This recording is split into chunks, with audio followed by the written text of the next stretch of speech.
అంబటి రాంబాబు గారు అనేదాన్ని. కానీ గారు అన్న పదానికి అర్హత లేని వ్యక్తి అంబటి రాంబాబు. అంబటి రాంబాబు ఈరోజు చంద్రబాబు నాయుడు గారి గురించి మాట్లాడిన భాష నేను ఒకటే సూటిగా అడుగుతున్నా, ఒక్కసారి నువ్వు మాట్లాడిన భాష ఏదైతే ఉందో ఒక్కసారి చూపించి నేను మాట్లాడింది కరెక్టేనా అని మీ తల్లిని అడగండి, లేకపోతే మీ భార్యని అడగండి, లేకపోతే నీ కూతురుంటే నీ కూతురుని అడగండి, అది కరెక్టే అని వాళ్ళు ఎవరైనా ముఖం చెప్తారేమో ఒక్కసారి ఆలోచించండి. అంటే మీరు మాట్లాడే భాష నీ కుటుంబ సభ్యులు కూడా యాక్సెప్ట్ చేయలేని విధంగా ఉండేటప్పుడు ఒక ముఖ్యమంత్రి స్థాయి వ్యక్తి అటువంటి వ్యక్తి గురించి చాలా నీచంగా విద్వేషపూరితమైన మాటలు మాట్లాడుతూ ఒక్కొక్క విధ్వంసాలు సృష్టించడానికి ప్రోత్సహిస్తూ లా అండ్ ఆర్డర్ని ఎలాగైనా భగ్నం చేయాలనే ఉద్దేశంతో నువ్వు పడిన పరిణామం చూస్తూ ఉంటే నిజంగా మిమ్మల్ని ఏ జాతిలోకి పరిగణలో తీసుకోవాలో కూడా మాకు అర్థం కాదు. ఒకటే చెప్పాలంటే నీలాంటి గురించి మాట్లాడాలంటే కూడా సిగ్గు అనిపిస్తుంది. రోజు రోజుకి దిగజారి చిల్లర రాజకీయాలు చేస్తూ అసభ్యకరంగా మాట్లాడుతున్నారంటే మరి రాంబాబు గారికి మేము తెలియజేసేది ఒకటే, రాంబాబు గారు మీరు మీ అధినేత రాష్ట్ర ప్రజలందరికీ క్షమాపణ చెప్పాలి. ఈ రోజు మీరు అసభ్యకరంగా మాట్లాడారు. ముఖ్యమంత్రి చంద్రబాబు నాయుడు గారిని ఈ విధంగా అసభ్యకరంగా మాట్లాడతారా? సిగ్గుస్తరం ఉందా? మనిషి అయితే నువ్వు మాట్లాడతావా రాంబాబు? నువ్వు యావత్ ఆంధ్రప్రదేశ్ ప్రజలందరికీ ఈ రోజు బహిరంగంగా మీరు క్షమాపణ చెప్పాలి, లేకపోతే చట్టం తన పనిచేస్తుంది. ఖబర్దార్ ముఖ్యమంత్రి గారి గురించి మాట్లాడే అర్హత గాని నీకు లేదు. నువ్వు మహిళా ద్రోహి, యువత ద్రోహి, నీ అంత సంస్కార హీనులే లేరు.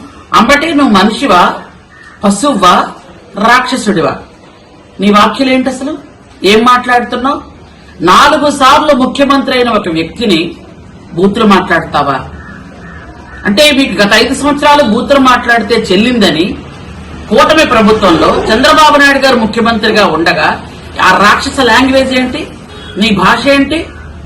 బహిరంగంగా చంద్రబాబు నాయుడు గారికి క్షమాపణ చెప్పు. రాంబాబు బయటికి వచ్చి మోకరెళ్ళి రాష్ట్ర ప్రజలందరికీ క్షమాపణ చెప్పి తీరాలి. ఈ రాష్ట్రానికి సీఎం గా ఉన్న వ్యక్తి మీద అనుచిత వ్యాఖ్యలు చేసినందుకు ప్రతి ఒక్కరికి క్షమాపణ చెప్పి తీరాలి. మీరు ఉచ్చరించి తిట్టింది రాష్ట్రంలో ప్రతి ఒక్కరు చూశారు. ఈ రోజు ప్రతి ఒక్కళ్ళు చూశారు. దానికి మాత్రమే రియాక్ట్ అయ్యి మేము ఇక్కడికి వచ్చాము. మీరు కల్తీ లడ్డు పంచారా లేదా? నా సూటి ప్రశ్న. కల్తీ లడ్డు పంచినందుకు బ్యానర్లు పెట్టి మేము చాలా పీస్ఫుల్ గా జనాలకు అవగాహన కల్పించే ప్రయత్నం మేము చేస్తూ ఉంటే కల్తీ కలవలేదు, పందికొవ్వు రాలేదు, అది చేయలేదు, ఇది చేయలేదు అని పిచ్చి మాటలు మాట్లాడి ఆ ఫ్లెక్సీలు చించడానికి బయలుదేరి వీరోచితంగా మగాడైతే ఎవడైతే రండి అని అన్నప్పుడు మహిళలందరం వచ్చాము, వచ్చి క్షమాపణ చెప్పండి, సారీ అయిందని చెప్పండి, లేదు అని అంటే మేము తప్పు చేయలేదు అయితే ఏంటి అని అన్న అడగడానికి బయటికి రమ్మనండి. ఈ రోజు మేము అదే డిమాండ్ చేయడానికి వచ్చాము.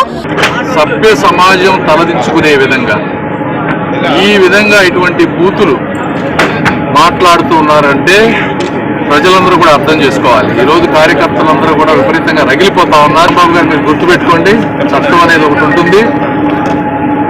మీకు మళ్ళీ ఇలాంటి మాటలు మాట్లాడకుండా మిగిలిన వాళ్ళు ఎవరైతే ఉన్నారో నాయకులు, అలాంటి వాళ్ళందరికీ కూడా మీరు వచ్చే వారం రోజులు ఎలాంటి ట్రీట్మెంట్ ఉంటుందో కూడా చూస్తారు.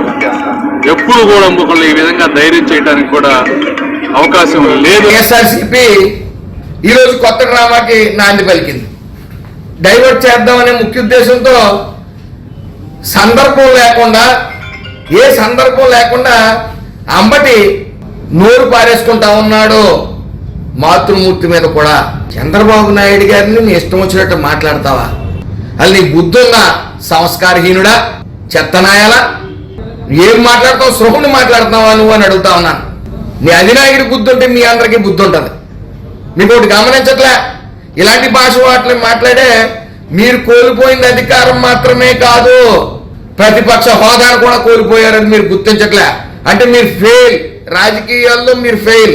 అంబటి రాంబాబు గారు ఈ రాష్ట్ర ముఖ్యమంత్రి నారా చంద్రబాబు నాయుడు గారిని ఉద్దేశించి ఎంత నీచమైన భాష అంటే గ్రామాల్లో నిరక్షరాస్యులు కూడా మాట్లాడినటువంటి నీచమైన భాషని ప్రయోగిస్తూ చంద్రబాబు గారిని అగౌరవపరచడం జరిగింది.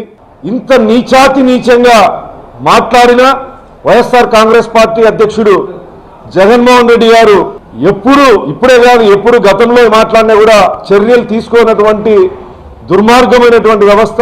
కల్తీ నెయ్యి వ్యవహారాన్ని తప్పుదారి పట్టించడం కోసం వైసీపీ చేస్తా ఉంది. అందులో భాగంగా ఈ రోజున అంబటి రాంబాబు ఇక్కడ ఓవర్ యాక్షన్ చేశారు.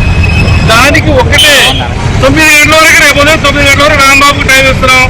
పోలీసులు అరెస్ట్ చేస్తారా, అతను లొంగిపోతాడా? సీఎం గారి మీద అనుచిత వ్యాఖ్యలు చేస్తుంది. లేకపోతే 10 గంటలకు మేమే రాంబాబు ఇంటికి వెళ్ళి చొక్కా పట్టుకుని లాక్కొచ్చి బయటకు వచ్చి దగ్గరలో ఉన్నటువంటి పోలీస్ స్టేషన్ అప్పచెప్తాం. కార్యకర్తలందరూ కూడా రేపు ఉదయం 9 గంటకల్లా జనసేన జిల్లా పార్టీ ఆఫీసర్కి వస్తే అక్కడి నుంచి రాంబాబు లాక్కెళ్ళి పోలీస్ స్టేషన్ అప్పచెప్పే కార్యక్రమాన్ని చేపట్టబోతాం.